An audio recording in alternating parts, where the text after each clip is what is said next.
আলাইকুম ওয়া রাহমাতুল্লাহি ওয়া বারাকাতুহু। আলহামদুলিল্লাহ ওয়াসসালাতু ওয়াসসালামু আলা রাসূলিল্লাহ ওয়া আলা আলিহি ওয়া আসহাবিহি ওয়া মান ওয়ালা, আম্মা বা'দ।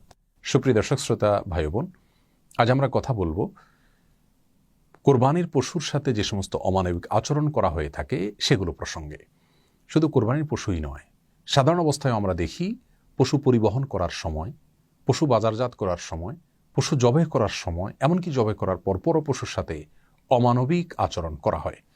পশুর সাথে যদি মানুষরা পশুসুলভ আচরণ করে তাহলে সেক্ষেত্রে সেটিও কিন্তু গুনাহের কারণ।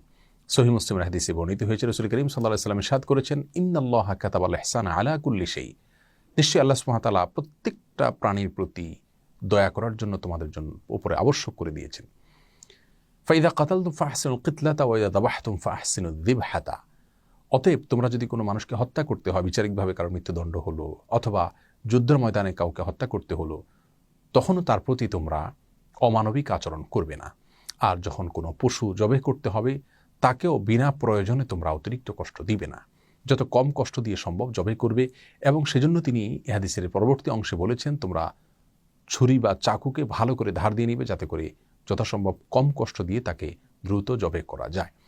প্রিয় দর্শক, এই হাদিসের আলোকে আমরা কোরবানির সময় বা সাধারণ সময় পশু পরিবহনের ক্ষেত্রে একটি চিত্র দেখতে পাই, সেটি সম্পূর্ণরূপে অবৈধ এবং গুনাহের কাজ।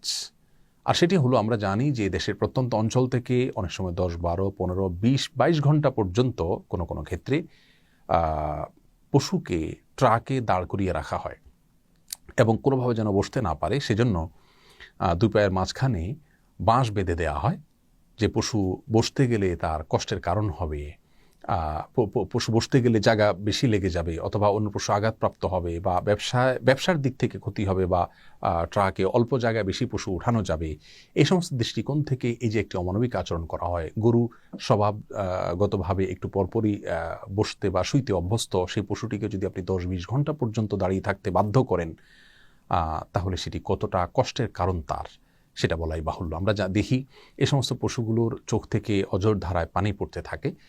আবার সেগুলোকে বাজারজাত করার সময় বিভিন্ন রকমের ট্যাবলেট অথবা তার আগে অনেক ট্যাবলেট বা ইনজেকশন তাদেরকে খাওয়ানো হয়, পান করানো হয়, প্রয়োগ করা হয়, যেগুলো তাদের স্বাস্থ্যের জন্য অত্যন্ত ক্ষতিকর, তাদের কষ্টের কারণ। এবং অনেক সময় ছাগল ইত্যাদিকে জোর করে পাইপ দিয়ে পানি পান করিয়ে তাদের পেটকে ফুলানো হয়। কোনো কোনো ক্ষেত্রে সেটা এত বেশি পরিমাণে করা হয় যে অনবরত সে পেশাব করতে থাকে। এ ধরনের অনেক অমানবিক আচরণ বাজারজাত করার সময় করা হয়ে থাকে। এমনকি ছাগল বাজারে যখন উঠানো হয় তখন এত টাইট করে বাঁধা হয় যে কোনোভাবে সে বসতে পারে না, সকাল থেকে রাত পর্যন্ত এভাবে দাঁড় করিয়ে রাখা হয়। প্রিয় দর্শক, এই আচরণগুলো সম্পূর্ণরূপে জঘন্য এবং গুনাহের কাজ। সেই সাথে পশু জবাই করার সময় পর্যন্ত দেখা যায় যে অনেক সময় কসাইরা সেটাকে খোঁচাতে থাকেন বা চাকু ভালো করে আগে ধার দেওয়া হয় না, অনেক সময় পচানোর প্রয়োজন হয়, যা পশুর কষ্টের কারণ হয়। অনেক সময় জবাই করার পর পশুর চামড়া ছেলা শুরু করা হয় অথবা পায়ের খুর ইত্যাদি কাটা শুরু করা হয়, যা তার প্রাণ বের হওয়ার আগে তার শরীরে এরকম পোঁচ দেওয়া বা চাকু দিয়ে কাটাকাটি করা, এগুলা তার জন্য কষ্টের কারণ। এই সমস্ত বিষয়গুলো ইসলামের শরীয়তের দৃষ্টিকোণ থেকে খুবই জঘন্য, ভুল এবং অন্যায় কাজ। কোরবানির পশুর ক্ষেত্রে বিশেষভাবে আমাদের এই সমস্ত আচরণ থেকে দূরে থাকা উচিত। আপনি যে পশু জবাই করে আল্লাহ সুবহানাহু ওয়া তাআলার সন্তুষ্টি চাচ্ছেন, সেই পশু যদি পরিবহন থেকে নিয়ে বাজারজাত থেকে নিয়ে জবাই করার সময়, জবাই করার পরে সর্বক্ষণ তাকে যদি অযাচিতভাবে আপনি কষ্ট দেন, তাহলে কোনোভাবেই কিন্তু আপনি আপনার রবকে সন্তুষ্ট করতে পারবেন না। এই জন্য এই বিষয়গুলোর প্রতি আমাদের বিশেষভাবে সাবধান হওয়া উচিত। আল্লাহ সুবহানাহু ওয়া তাআলা আমাদের সকলকে সব ক্ষেত্রে মানবিক এবং দয়াপরবশ হওয়ার তৌফিক দান করুন।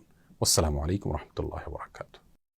আস-সুন্নাহ ফাউন্ডেশন, উম্মার স্বার্থে সুন্নাহর সাথে।